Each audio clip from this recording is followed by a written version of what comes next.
Welcome to Tactical Talk. This is Zain Khan. Today's topic is China rising and its BRI Belt and Road Initiative. Today, our first guest is joining us from Canada, an author and a geopolitical analyst, Matthew Ehret. Our second guest joining us from Pakistan is Captain retired Adeeb Safvi, a senior geopolitical analyst. Welcome to our show, Matthew Ehret. This is Zain Khan. It is a pleasure having you on Tactical Talk. It's a pleasure to be on, Zain. Welcome to our show, Captain Adeeb Safvi. It's a pleasure having you. Thank you, Zain. It's always a pleasure talking to you. Matthew, let's get to the first question. The Western narrative asserts that the BRI is an unsustainable debt trap. What is your opinion on that? Well, I think that there's a little bit of projection in that analysis.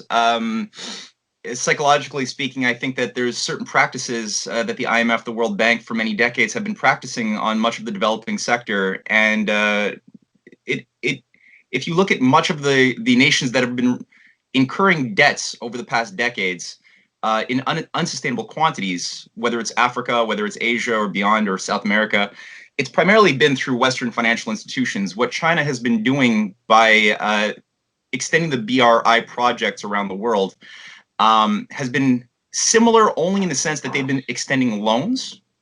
So it's similar to the West in that sense, but in terms of the quality of the debts that are being incurred, they're completely different. They're of a qualitatively different magnitude, because China is actually concerned with the types of investments that create industrial activity, that create productivity, which are called self-extinguishing debts in the long term. So even though you have to wait a little while for the ports, for example, in Sri Lanka, the Hambantota port is one of the oft-cited cases where China has received a 99-year lease, or a Chinese company, to control the port. That is far too simplistic to say that was a debt trap, because not only has Sri Lanka's overall productivity been increased in higher and higher orders of magnitude by the creation of the port and access to the international markets, China has also been has had to maintain and upgrade the ports vastly, which also creates a foundation for massive employment in Sri Lanka.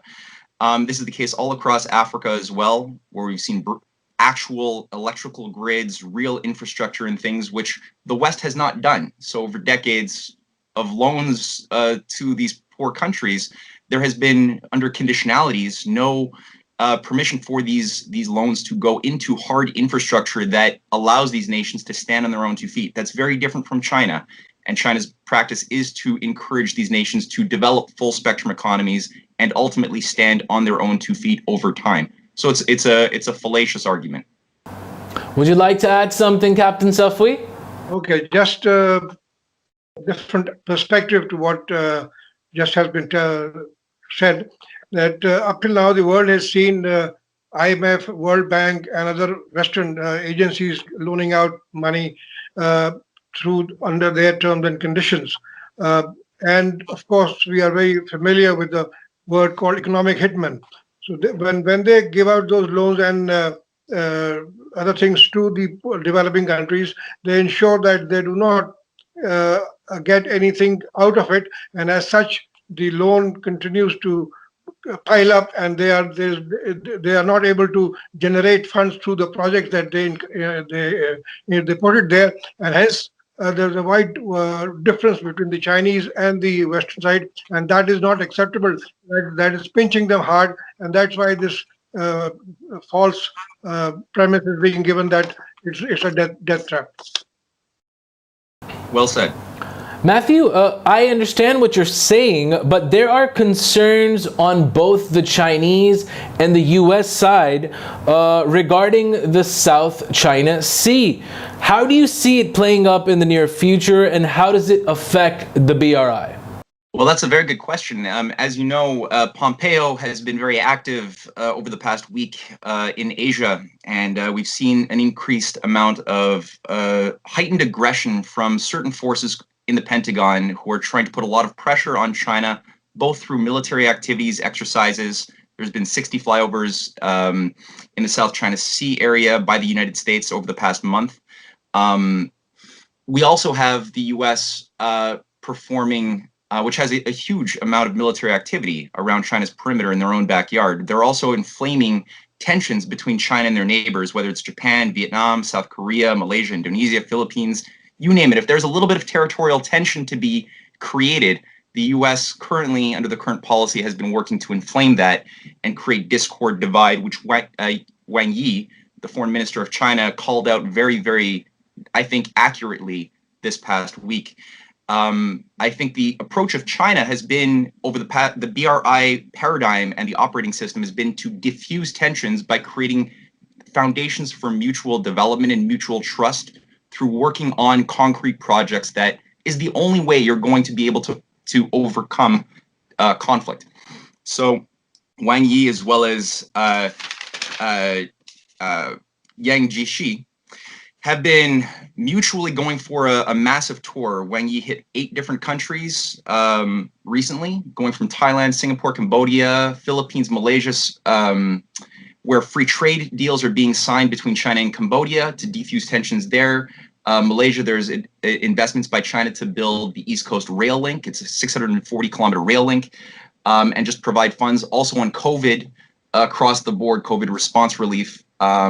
Whereas Yang Jiechi has gone to Sri Lanka, Algeria, UAE, and Serbia over the past several days to also solidify and help concretize big development projects that are all BRI friendly with these nations. Also, the idea of getting these countries to sign the Comprehensive Strategic Partnership is very important, as well as the Code of Conduct for the South China Sea, which Wang Yi has really made a huge headways on, which hopefully all of these participants will sign them and realize that their future is much more secure working with China on these types of big projects, rather than getting caught in the crossfires of a war between China and the United States. I think all of these countries are realizing that they're being played, and increasingly there's an openness and an enthusiasm that I haven't seen in a very long time to work with China over this. I see you'd like to add something, Captain Safvi. Yeah, certainly, Zain. The military connotation of the just being described. You see, traditionally the seas have been named according to the regions that they have been associated with, like Persian Gulf, Gulf of Red Sea, South China Sea. So they have a historical background to it. That those littoral states that surround the area, they have the basic sovereignty over those areas, and hence the names have been attached. And now, after the passing of the Law of the Sea Convention, all these navigation straits are being governed by the Law of the Sea. Hence, the premise that the Chinese cannot do this in South China Sea, those islands are being developed for military purposes, and all the rest of it that we keep hearing, are basically undermining the law of the sea. I mean, it very clearly says that the littoral states will have no jurisdiction over it if anybody is exercising right of innocent passage. What is right of innocent passage? Any military ship or other ship passing through the territorial waters of any other country will have to comply with certain conditions, and as such they can pass through. So there is no real conflict as such in managing those areas, and there is no, I feel, no military requirement for sending out aircraft carriers and making it into a battleground and creating a tension for no rhyme or reason. We must comply with the Law of the Sea Convention and use those waters for peaceful purposes as have been defined by the Law of the Sea. Captain Safvi, speaking of the BRI, how important is the China-Pakistan Economic Corridor CPEC for the BRI? Some say it's a flagship project. What's your take on that? Yes, certainly. CPEC actually was negotiated with China in something like 2003 when President Musharraf was in power, and the basic framework was laid down at that time. And since then, we have gone a long way. And I would agree with you that CPEC has now become the flagship of the Chinese initiative. Gwadar, of course, is a port that is being developed. And if you compare this port within the region, it becomes very clear that this is going to be a game changer in terms of economic activity, trade, and other things that will pass through this port. I mean, just imagine the Chinese requirement of importing oil is almost 2 million barrels per day. So if that goes through Gwadar, the amount of activity that will generate both in terms of economic sustenance and the job opportunities to the locals, it is tremendous. And hence, uh, CPEC right from Gwadar up to the Chinese border is very, very important to Pakistan, and it is going to be a game changer in terms of its economic activity, and the growth is expected to be something like 11% in the next 10 years once the whole thing starts to function. Captain Safvi, how does the CPEC help the region achieve economic prosperity and peace? This is another very important aspect of the project.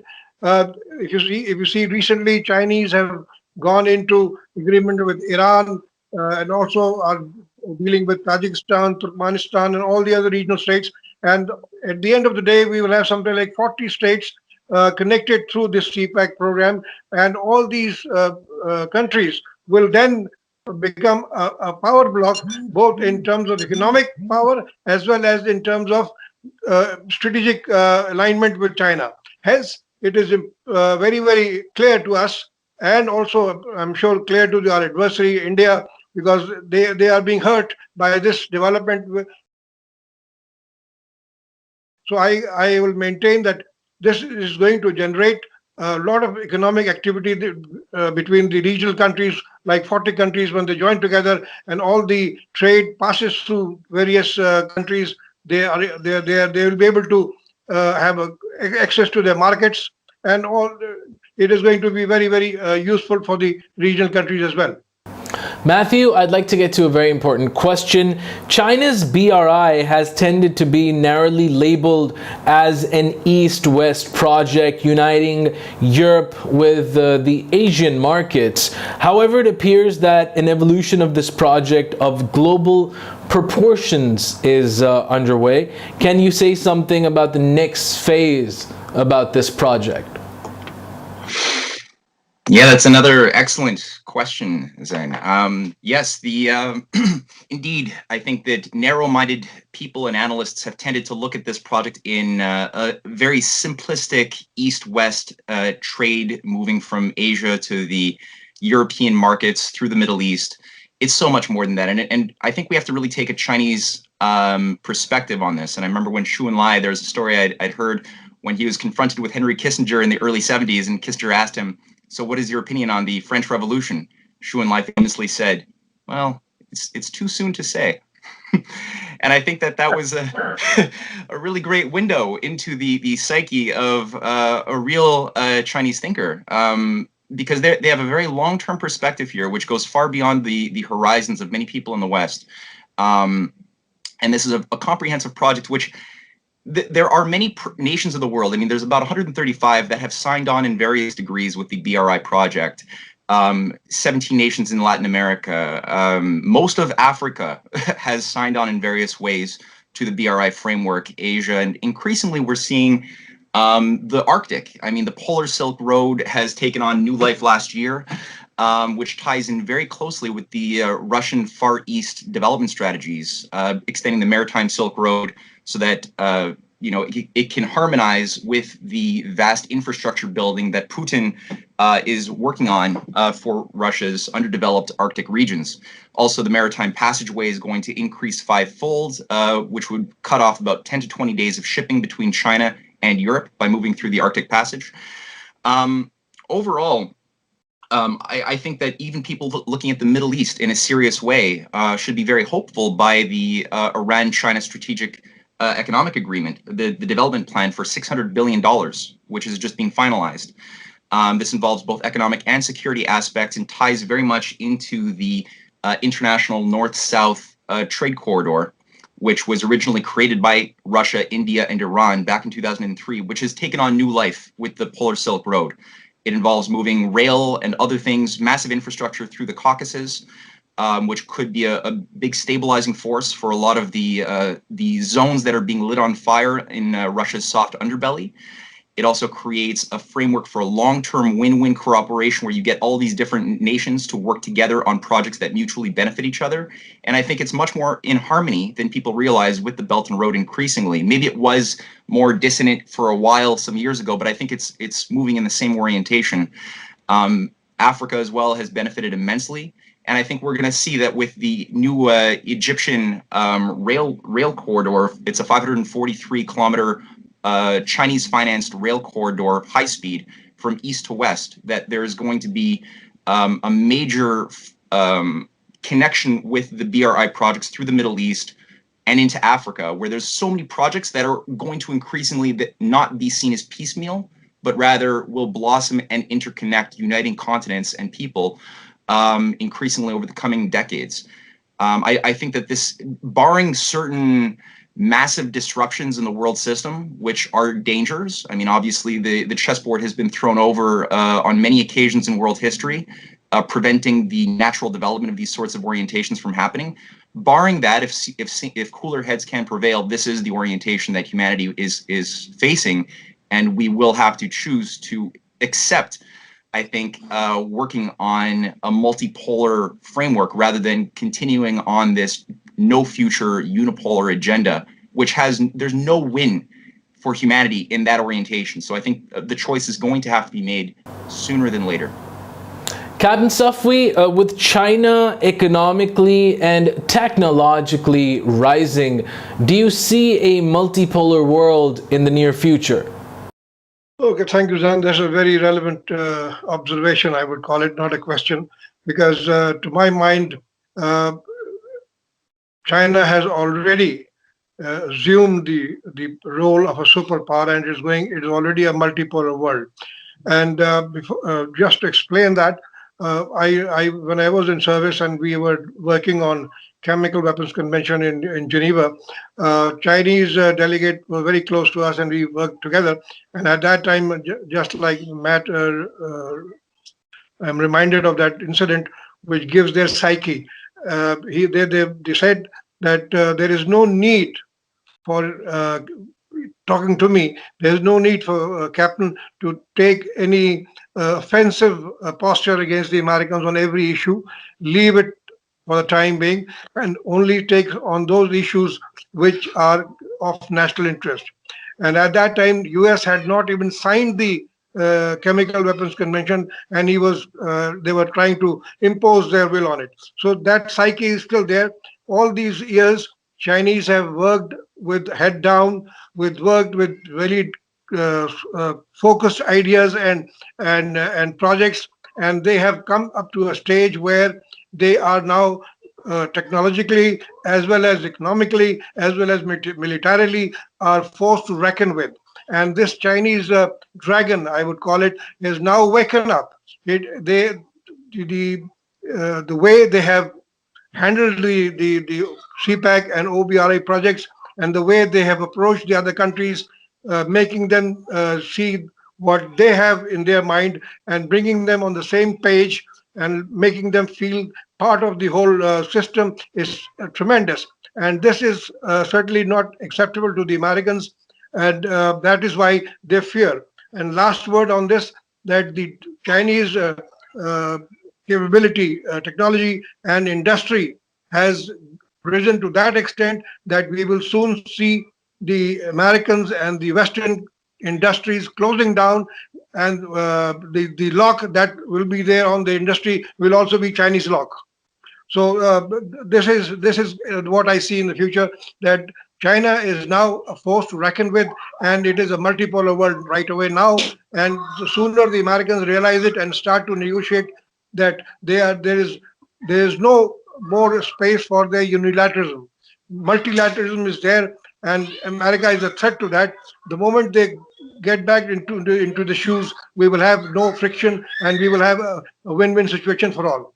Thank you so much, Captain Adeeb Safvi, for being on Tactical Talk. It was a pleasure having you. Thank you, Zain. Thank you very much. Thank you so much, Matthew Ehret, for being on Tactical Talk. It was a pleasure having you. It's always a pleasure to be on. This was Matthew Ehret joining us from Canada, and also Captain Safvi joining us from Pakistan.